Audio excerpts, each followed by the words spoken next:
would say it's a little late in the afternoon, and I remember in school last periods always used to be fairly painful for the, I believe later on I realized it was painful for the teachers as well. So it's a very, I'm a little nervous moderator primarily because I need to question professors as part of this panel discussion, but trust me, sir, I'll behave well, and but we've been kind enough to release the notes before the conversation, so I think that kind of makes the job also a little easier.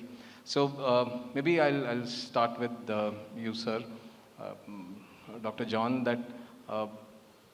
So we want to kind of do a pulse check of how is it currently things are in the campus, because one, it's the campus season that's kind of starting off.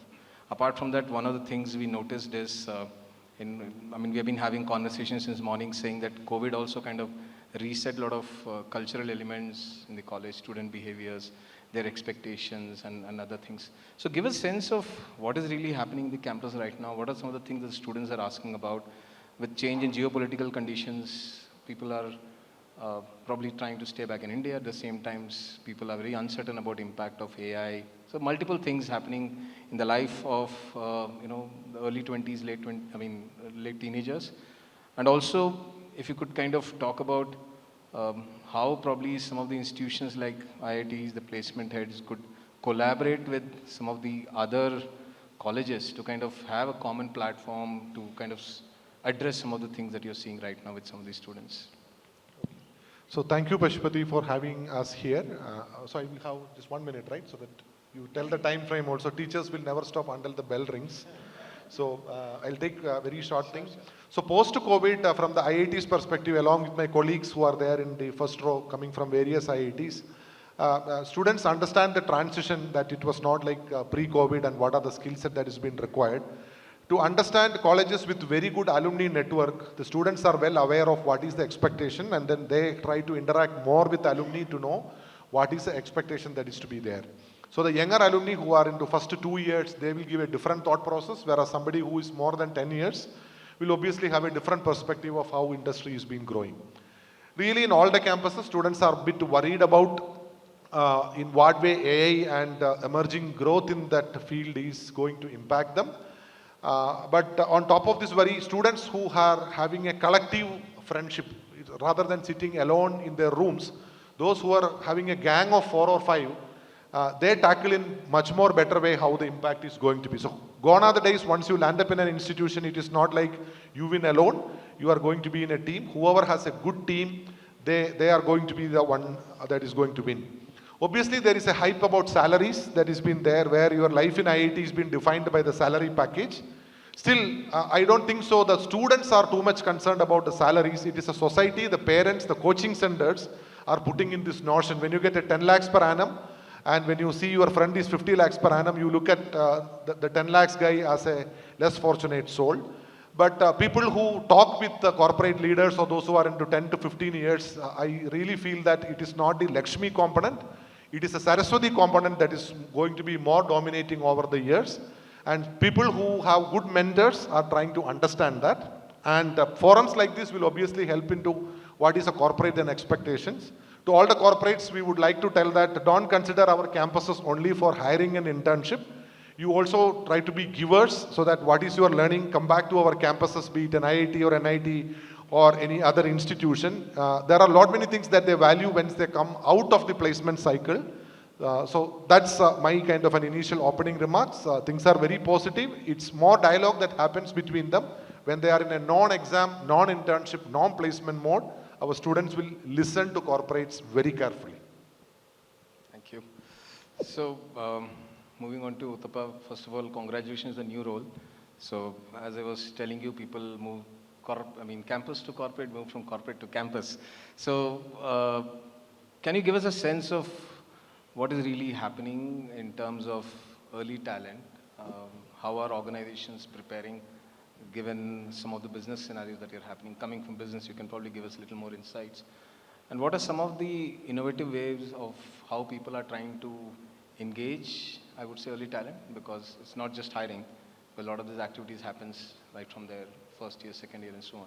So give us a sense of how probably some of the changes that are happening, probably also responding to what Dr. John said about what is really happening in the campuses as well. Yeah. So good evening all. Thank you, Pasupathi and HirePro, for getting us all here together. It's a wonderful forum for us to actually interact, to build a network in this space. And thank you again for actually getting us all together. So in terms of, of course, as an industry, representing the industry, we're at the cusp of too many changes, too many, I would say moving blocks. Interestingly, and a lot of optimism is there in terms of how things are going to change, in terms of be it the trajectory going forward, be it in terms of the technology landscape, be it in terms of the opportunity landscape. So there are always hindrances, there is always impediments for an industry when it actually comes to a geopolitical situation, or when it actually comes to the AI that is actually bringing in more opportunities while it brings in a lot of challenges as well. The challenges are more towards how do we actually make the bulk of your workforce productive? How do you actually make the existing workforce inculcate? How do you actually make the existing team that you are actually recruiting come with the right mindset and the bent of mind wherein they can actually adapt to the changes so rapidly with the changes that are happening. So, in fact, we as an organization from Wipro, one of the things that we started doing was that we started adopting what we call as the Center of Excellences, which is primarily the approach that we took was to actually shift the paradigm shift from what the approach that we used to take of hire and train to train and hire, right? So with this approach, as part of the Center of Excellences, we have roughly around 72 Center of Excellences across India that we have identified. And the intent is that we, at any point in time, we have the COEs connected with the colleges, with the faculties. The operating model is we have, we identify the faculties for a particular stream. To take an example, if we are talking of cybersecurity, so for one of the campus or the colleges, we get the nomination for the faculty for cybersecurity, and we get them certified. We get them into our campus in Bangalore, Hyderabad, and Chennai. We get them Wipro certified over a duration of 6 weeks. We train them on Wipro curriculum.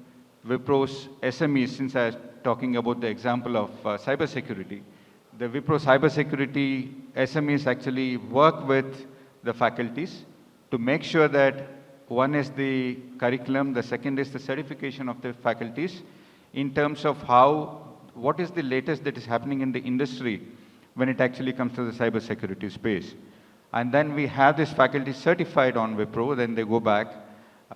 So the approach this is quite a profound approach, because the reach that each of these faculty has within that campus is quite large. So at any point in time, we are actually talking about a reach of close to around 20 to 30,000 students. The bright students who want to actually get into the corporate, we train them over fifth and sixth semester as part of the Wipro curriculum. At the end of sixth, based on the performance of each individual, we have a very stringent evaluation criteria. Roughly around 7 to 8% is what the students who actually clear the assessment. So once we have them cleared, we actually get them for the internship into our campus. They work with us during their 7th semester, and at the end of 7th, we actually give them, at the end of 6th, we give them a conditional offer. At the end of 7th, based on the performance of them as part of the internship, we actually give them a final offer. So that's a model which is actually where we are actually seeing a good translation of the students or the recruit that we actually do in terms of being productive from, if not day 1, at least the day 7 or day 8. So that's something that we have actually done, and we are seeing a early shoot of, the success with that. So overall, I think the industry as such is seeing a lot of optimism.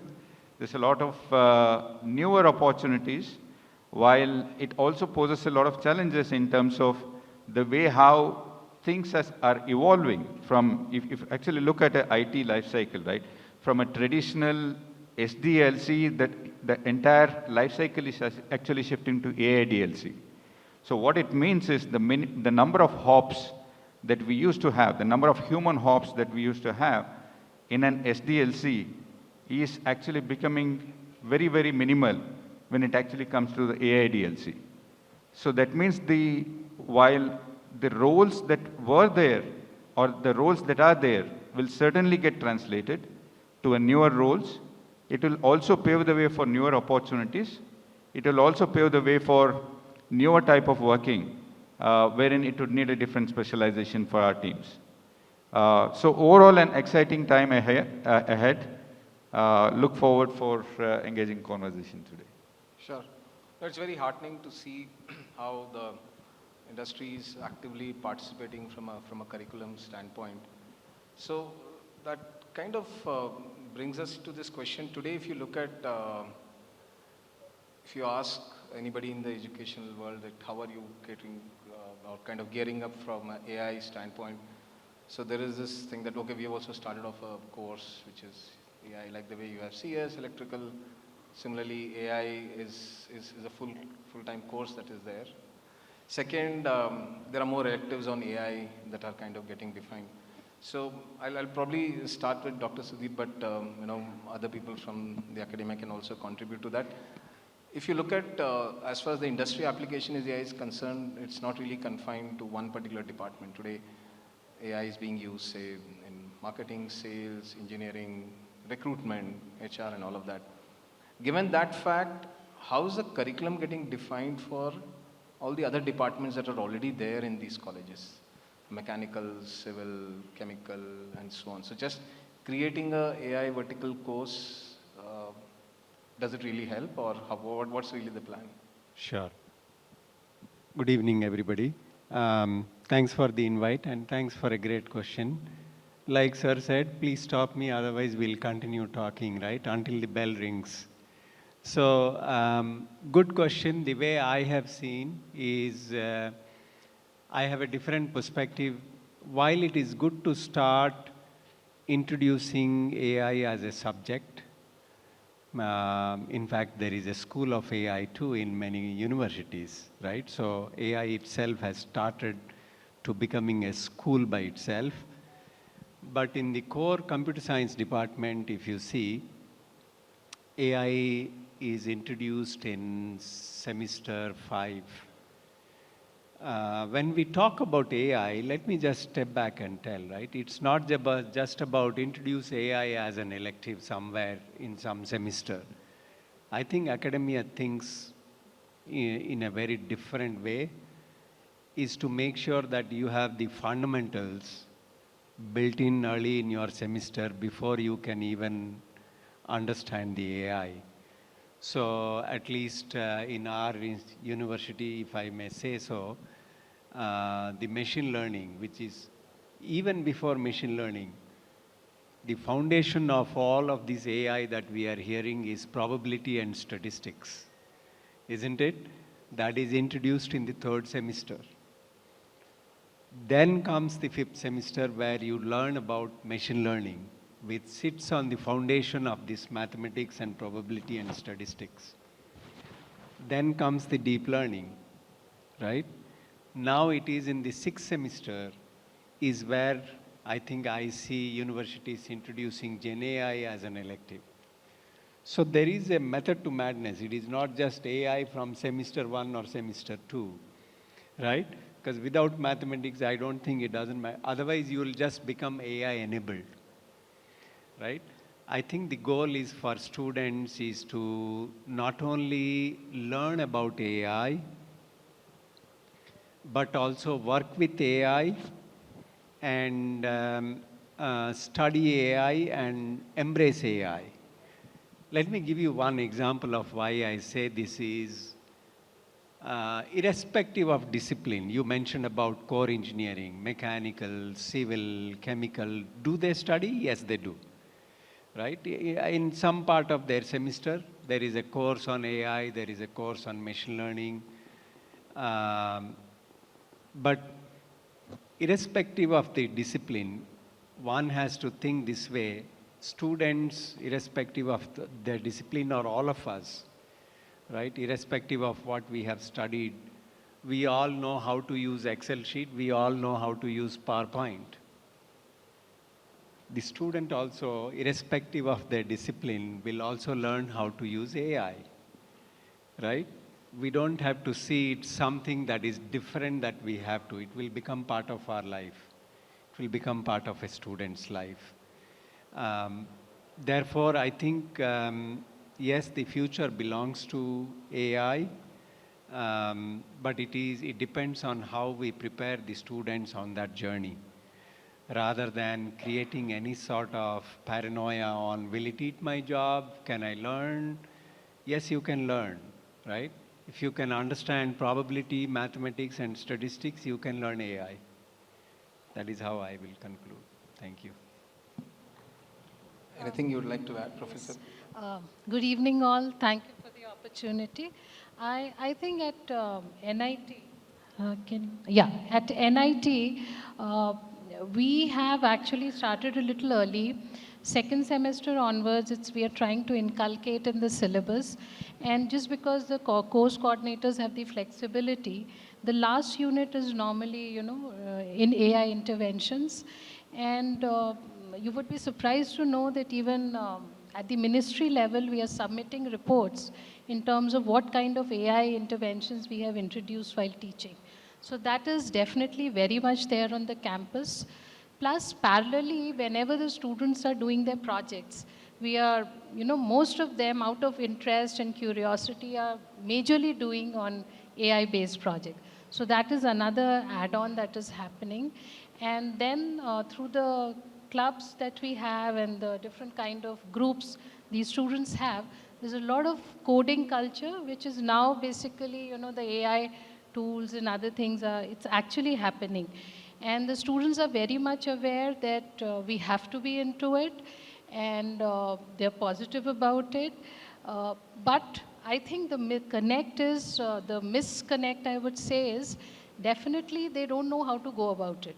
So whatever their peers are telling, they're working on it, definitely.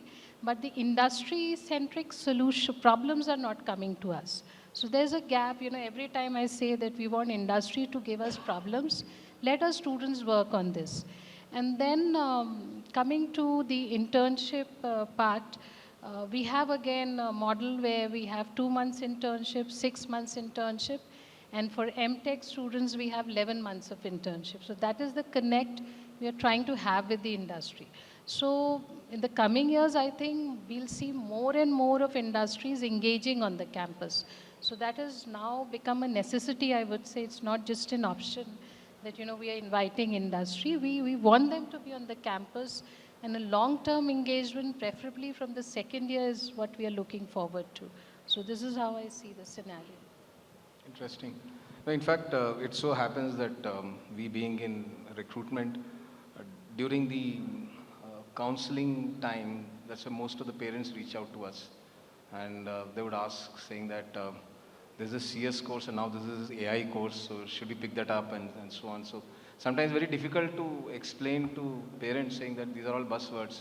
So when we say it's just plain masala dosa, that is benne masala dosa. So as long as it's a good masala dosa is what really matters. Similarly, as long as people really take the fundamental course well, it really works out. But it's also very interesting to see that the academia is definitely trying to do this, but then somewhere industry also kind of sets the expectation bar a little higher. I mean, I'll make it a little controversial. So we can ask this question. Ek baat bataiye, if you look at in the past, we used to have people would come in, write code for 2 years, then they'll start reviewing the code, solving problems. After 3-4 years, you'll put them in front of the customers. Now you have this concept of forward deployment engineers, where you're expecting the person right from college to do all 3 at one go. आपको नहीं लगता बहुत नाइंसाफी? I mean, how do you expect that a person fresh from college will start doing all of this? So what are your thoughts on this, Niket? See, first of all, thank you. Great gathering. It's my second year at Momentum, and the Momentum seems really good. And Pashu, you've been not a nervous moderator. You've been a very tough moderator, putting us on the spot. So thank you for that. So yeah, I feel if I go back to college and want to start again, I probably will not meet the job guidelines. But see, it's also the ecosystem which is supporting. Take a step back. The ecosystem has also evolved, and now like what Professor Patnaik was saying, students are now ready. Back in the days, there were students who were not having access to computers or a technology. Now it's a household thing. So your expectation is also walking ahead of you. You expect a student in a school to code. Forget about college. The student in a school is coding and coding very, very well. So from a college student, no matter whether you're from an NIT or an IIT or from any other professional degree course, the ecosystem wants you to walk ahead of it. So I don't think it's a bit of controversy on this. It is the need of the hour. People need to be ready. Forward deploying engineers or professionals are available. That's the reason industry is also probably banking on it. And that's what it's I would say the classic analogy of chicken and the egg. It is available. That's the reason industry is also trying to thrive on it, make most of it, and with the great partnership of putting internship into a thing, like what my colleague Uthappa said, that earlier it was hire and train, now it is train and hire, and we getting a different quality of students altogether. Over a period of last 20-25 years, India has seen a lot of engineers coming out from college who could be founders, who could be a different problem solvers. So the landscape has changed on both the sides. While there's a lot to be done, but yeah, it's a great state to be in. Sumit, you want to add something? Yeah, I could probably give a view of what I see at Cognizant, right? Some of you all might have read it in the newspapers or on media print. Very recently, we at Cognizant, we launched 2 new job families. One was called as Frontier Engineers, and the other being Frontier Business Operators, right? Now, this is probably a step ahead of the FD narrative that we keep talking about, right? What is the expectation that I have from these frontier engineers? These frontier engineers are basically people who would be invested in building the AI systems, and they don't leave it at that, right? They are also responsible to own the outcomes of it, right? That is what the frontier engineer does. Now, when it comes to the business operators, they are mostly on the run side of it, where it is their job to orchestrate between humans and AI agents and ensure that the day-to-day operations keep running while also keeping accountability and keeping the governance mechanisms in place. So the way I see it,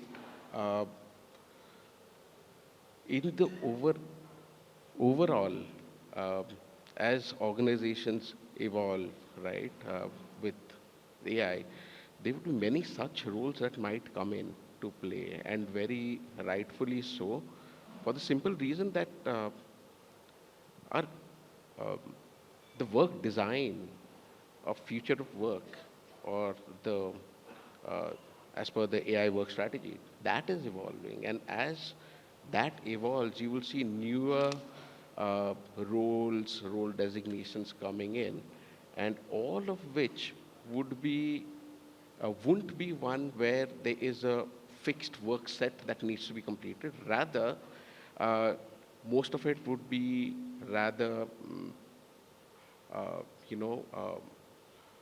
would have the foundation of systems thinking, if you understand that, where what we're trying to achieve is a better way of doing the same task or redefining the overall workflow. So if you look at historically, a fresher always would say, I'm not talking from a college hiring perspective, but otherwise, saying that wherever I'm wanting to apply, they'll say they need experience and don't have an experience. Unless give me a job, how will I gain the experience, right? Now, I would like to quickly refer to one of the things that Ramesh had presented in the report. There are certain hard skills, there are certain soft skills. Now, hard skills, I'm sure it comes through certain training, interventions and other things. But there are certain soft skills which I believe are a little difficult, at least the way I see it, to kind of gain in campus. And we'd also want, this is a open to all, saying that we want you to kind of open up the pack and show to people. For example, there's this very standard thing saying that problem solving as a skill is missing. And then the poor student goes and solves all puzzles and everything and say, okay, I prepared for that. Then we say that you need to have teamwork. So how do you think some of these softer skills the students inculcate in campus, given the fact that some of this you learn once you come into an environment? See, for example, one of the things was some professional mindset. Now, as long as I'm in college, I have a very free life. I come in, I go and do all of those things. Only when I come into an office environment is where I understand deadline and all of the other thing that is there. How do you think we can help the students to build some of these skills? Because that always is brought up, saying that as one of the reasons where we are looking at the so-called more mature talent, which can really come by. So anybody could kind of pick it up. So I think on this, right, particularly, I would say personally, my experience has seen both the paradigm. One, in fact, the positive is that the Gen Z are so bold that during our times, when we all grew, for us to actually start facing the customers in a project, it used to take a good 6 months' time, right? Versus Gen Zs are the ones where we are confident because they are, I would say they have certainly the fabric of confidence that they have is certainly something that actually brings them significantly a huge value addition wherein we see with the Gen Zs. So hence they are able to quickly adapt, and there is absolutely no, I would say they're not shy in facing the customers. They're very bold, and they don't, there is no apprehension of holding back certain things, right? So from that standpoint, of course, in the organization structure, we have a mentor-mentee model, wherein every fresher that we actually onboard, once we actually deploy them into projects, there is always a mentor that we actually associate with, till we start seeing that the individual can be fairly independent. Independent in terms of the articulation to the customer, independent in terms of how well the individual is able to show that he or she is able to, connect to the team. It's very important when somebody is actually talking to the customer, they need to represent the team. They can't be a silo, they can't be an individual who is speaking. So from that standpoint, there's a whole lot of, the soft skill training that we actually do, team building activities that we actually do, to make sure that the individual do not come out as a silo, right? So that's one thing. While on the other side, there is, of course, in any layer, I would say that there is always the different contrasts that we get to see. There's always certain people, certain freshers, campus recruits who are shy in exposing themselves. They do not appreciate, they do not like the spotlight to be on them. They get very nervous the moment there is a spotlight on them. So there's a different, the set of soft skill programs that we actually make them go through, wherein they would probably take additional 3 to 4 months for them to be, I would say, customer ready to be facing. But broadly, when it actually comes to soft skill, I spoke about soft skill, but if you actually look at how the industry is actually changing, the entire pyramid structure is changing, right? So gone are the days where we used to have a traditional pyramid wherein, approximately 1:12. That is, when we all started, we used to have a team lead.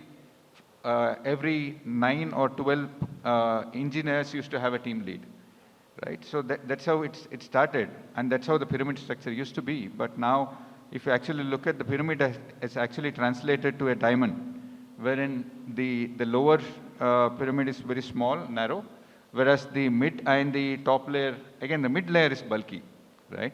Which means that there is a more, the opportunity for the Gen Zs or the campus recruits to actually associate with in a pod.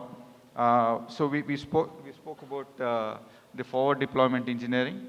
So FD also is one of the opportunities where a lot of Gen Zs can actually come in, because the adaptation to the technology is so fast with them that they can actually adapt to a, because one of the things that is expected, as my friend said, in a FD is that they need to truly understand a whole lot of things. It's not necessarily only software. They need to understand the hardware. They need to understand a bit of, the environment, because, when it actually, they need to depict the production or the sandbox environment, right? Because they are responsible at the end of it in terms of end-to-end ownership. So from that standpoint, how they are able to adapt quickly and be part of the larger pod, together along with the senior people, because the pod of an FDE is going to be a combination of the architect, the domain consulting, as well as somebody who is actually probably a gold certified, a gold jacket certified individual. It's part of the pod. So that's where the pyramid is going to be changing. It has changed. It also provides brilliant opportunities, newer opportunities for the Gen Zs to be part of it. While soft skills is very important, there are ways and means where the industry is always there to actually nurture and talent, because certainly we cannot expect everything in an individual. There's always a learning curve associated. So the industry is always there to actually make them productive. So I would add just 2 points. There are a lot of training and placement officers here. There are a lot of people from the corporates that are there. And traditionally what happens over the years is we keep on blaming each other. And the placement officers tell the companies then expectation was too high, last year hiring pattern was different, and the same thing happens from the companies. Last year your talent pool was good, they are not AI enabled. Let us look at in a larger perspective. Who are these students? These students are neither a permanent product of academia. The students are our students. When I tell our students, mean today we lay the foundation at the campuses. Tomorrow they work for India. Tomorrow they work for some other country. In a larger pace, they work for mankind. And generally what happens in campuses is 9 to 5, the typical working hours, is basically same for all the students. Whether they attend the class, whether they bunk the class, the pattern is same. What makes a guy into corporate in the most respectful way is what they do from sunset to sunrise. And that's where whenever we have a residential campus with a heterogeneous mix of people coming from different vernacular medium mix in the hostels, naturally campuses with a good hostel support mechanism, automatically your soft skill grow, because you have to speak to another guy from a different perspective. And campuses with a wide range of activities, there are lot many places where student work as volunteers, be picking up a guest from an airport to arrange the local hospitality. Naturally, they are start giving. So we have to change the mentality of a student from what we get to what we can give. So always students look at what I get from the company, what is a package, rather than how many of our students we can inculcate a culture of what can I do for you. When this transformation happens in classrooms, in placement and training cells, our training is not only about a guy who is regularly in t-shirt and shorts, suddenly on the day of the interview he come in coat and suit. That doesn't mean that you get a job.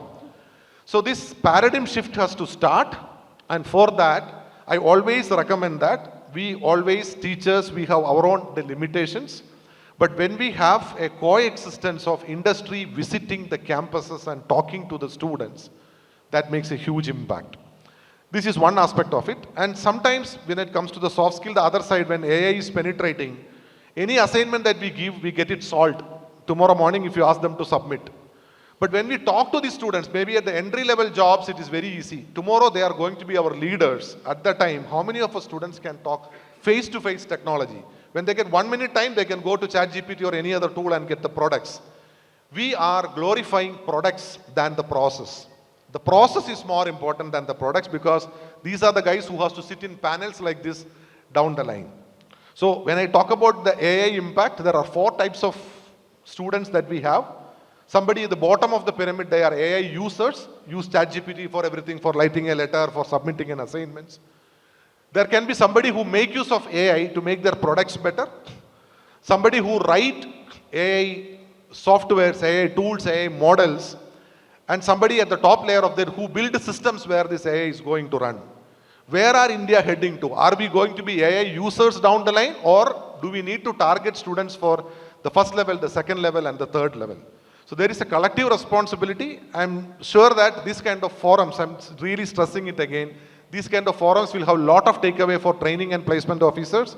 Your duty is not to write to company and fixing interview. When they come, are our students well equipped?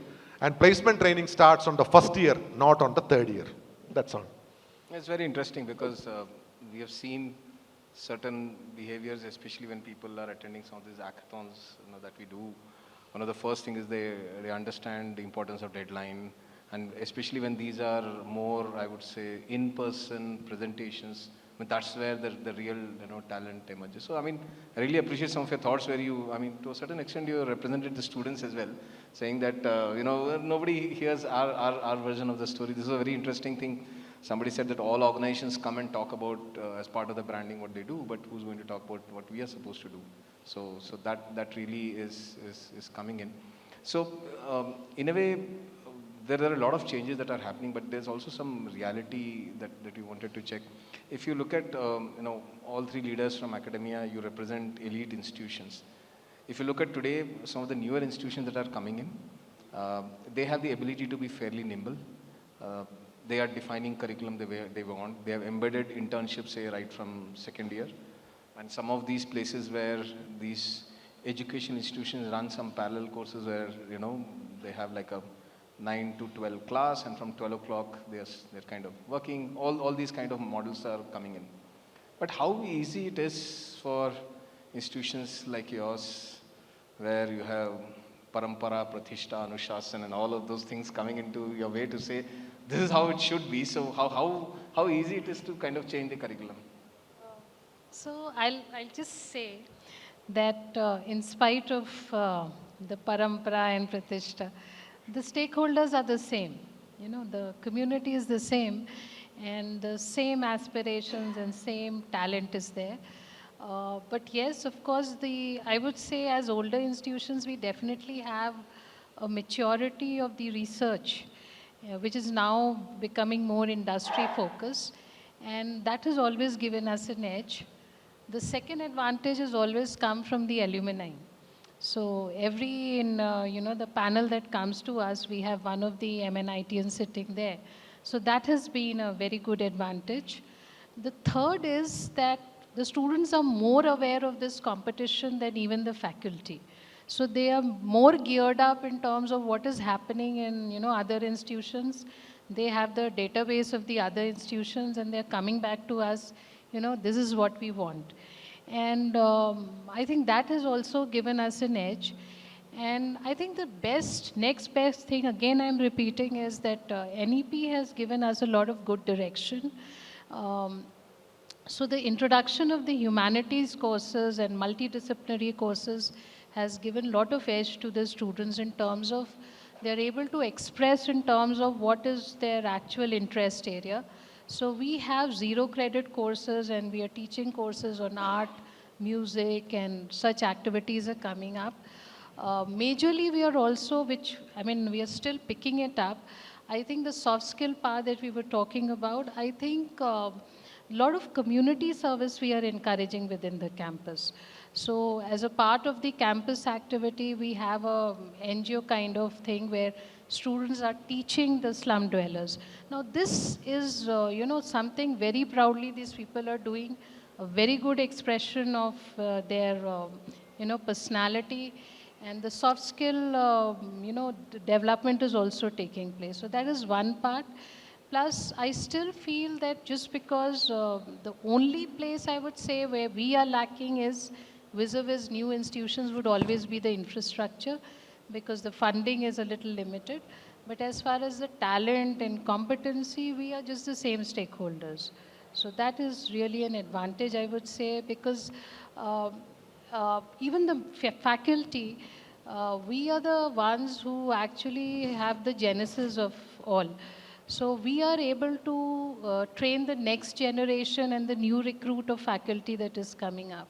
And most of the researchers are happening in the industry specific domains. So that is again an advantage for us, I would say. If I may add to absolutely correct point of view, but the way I have seen, these reputed institutions have the advantage of brand, credibility, research depth, and employer trust, right? And that's been going on for years. But the way I have seen these younger institutions, I think they have more appetite to embrace new changes and to adapt.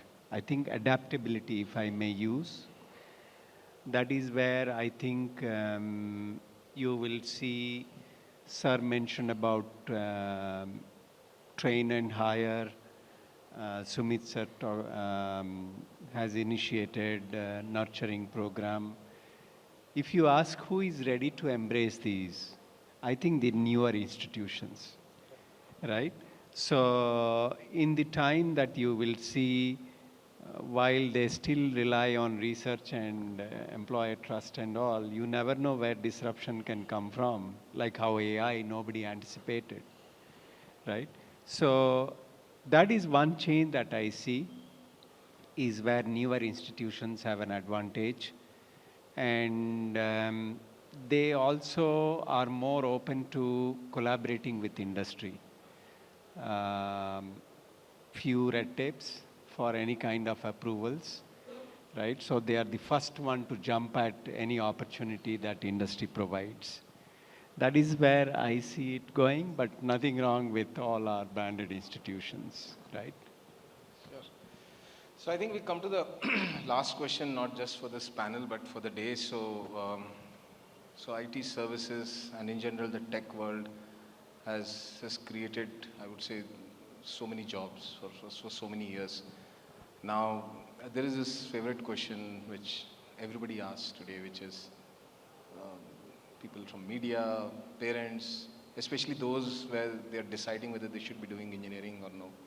So basically the nation wants to know that how things would shape up. I mean, it's a very wishful question. They want the answer to be yes, but still you would want to understand your viewpoint. How things you believe are going to shape up, say in the next 4 to 5 years. What is the kind of message that you'd want to give to a class 11 or 12 student who is wanting to do possibly engineering, probably wanting to get into a tech job? I mean, of course, Sumit, I would want you to lead this, but you know, you have a lot of interesting jobs in Myntra. So, how do you really see that opportunities could open up? So, yeah, we could start with this. Thanks. I'll give you a nation wants to know answer, Pasupathi. Okay, so let me try and break this down.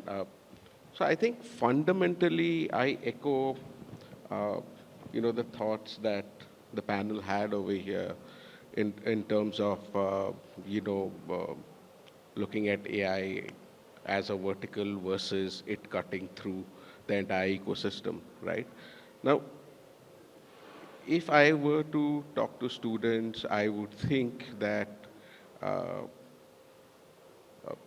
they need to first know what to expect, right? Now, if you were to look at how the work world is evolving, it's evolving from, if I dare say, from facts to instincts, right? And I will explain to you why I say this. If I was a fresher probably 10 years back, I would have a fixed body of knowledge, probably in terms of coding skills, could be the curriculum, the syllabus, whatever that is, or a certain proficiency, right? Based on which I would get hired for a job in an organization. Vis-a-vis now, what am I looking at? I am looking at someone who is good at a particular skill stack, and layered on that is the AI fluency piece, where I would be automatically, as a fresher, be pegged for a higher order job. So if I'm saying a certain percentage of the fresher job is being done by agents, then what is the fresher's job? The fresher's job is then enhanced to a higher order job where the person would need to be good enough to validate the output that is given by the agent, and should be also able to orchestrate, right, the finds. And wherever there is an output, there is also that judgment that needs to come in of whether to trust the output or not. So that is the first point. Now, building on that, if I were to be a fresher, what should be my focus areas? We talked about AI fluency. Second is probably, again, my take would be depth in domain than having a generic coding skill. I would say that because I believe any graduate with the right domain knowledge and with the right tooling can definitely punch way above his or her weight category. And third is something that we discussed in the speakers lounge, is the communication aspect. Now, very recently, I was there in a couple of colleges where I interacted with a lot of these freshers. And what came out stark on the face when they were trying to explain their projects to me was some of their inability to break it down in layman terms and give me an overview of what the project is. Rather, they took the jargon route, wherein they would give jargons for what they did and what it would achieve. And when I would break that down into sub-modules and ask them, what does this exactly help me achieve? Don't tell me what you did. What would it help me achieve? Now, that gap is something that needs to be bridged quickly. And if you were to look at most of freshers, irrespective of which college they are part of, they spend most of their first years and second years only trying to be able to articulate what they're trying to solutionize. Yeah? And the last bit is, again, on the same lines, which is critical thinking, which would aid them to work with agents better. Definitely. Thanks, Sumit. I would like to thank all of the panelists for your time and the great insights that you've shared. So with this, we come to the end of this discussion. So thanks again.